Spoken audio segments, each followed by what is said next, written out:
Pakistan is supposed to be a democratic country, but the reality is far from that. Why do I say that? Well, not a single Prime Minister of Pakistan has completed a full term, and the country spent 32 years under military rule. So let's break down for you how the military has become such a dominant force in Pakistan. Pakistan's military is considered to be the most powerful organization of the country. At a time when Pakistan is going through an economic crisis, there's no real impact of this on the Pakistan army. According to the Global Firepower Index of 2025, Pakistan's military ranks at number 12. This is based on its manpower, its arms and more. Pakistan's defense spending has been a significant portion of its GDP, which is around 3.4% of GDP in the last 6 years.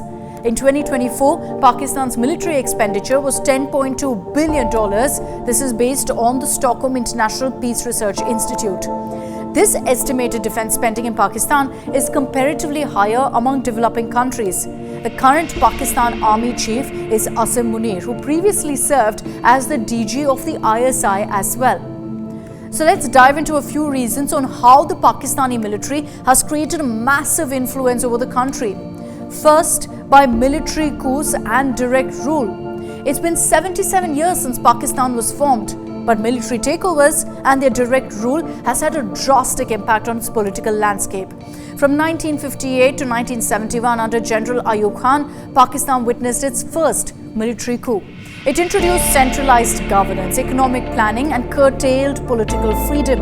From 1977 to 1988, you had General Zia-ul-Haq overthrowing elected Prime Minister Zulfikar Ali Bhutto. Islamicized law backed Afghan jihad from the US. All of these were steps taken then by the Pakistan Army. Then from the year 1999 to 2008, you all remember this, General Pervez Musharraf overthrew Prime Minister Nawaz Sharif and aligned with America after 9/11 and centralized power. So these regular interventions gradually fueled political instability and slipped the power from the hands of the civilian government to the military. Economic influence. Now, the Pakistan military has also built an enormous business empire, due to which it has a significant amount of control over the country. This empire is known as milbus, which generates substantial profit via sectors like agriculture, manufacturing, banking, and real estate. The 4G Foundation, which is the second largest private conglomerate along with other entities like the Army Welfare Trust and Defense Housing Authority, generate a whopping $26.5 billion annual revenue. So basically, the Pakistani military doesn't really need any funding from the government. Pakistani military runs its own private institutions and therefore claiming their superiority over everyone. Apart from these private businesses, the Pakistan Army also owns 12% of the country's land. When a major general retires, they are granted 240 acres of land, and retired officers often receive preferential postings in civilian institutions and key economic posts, making its hold even stronger. Even though the civilian government is supposed to be in charge, the military is even involved in national defense decisions and foreign policies.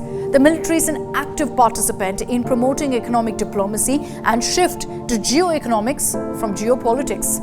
In Pakistan's nuclear program, developed under the direction of the military, which has significantly impacted its security strategy and international relations.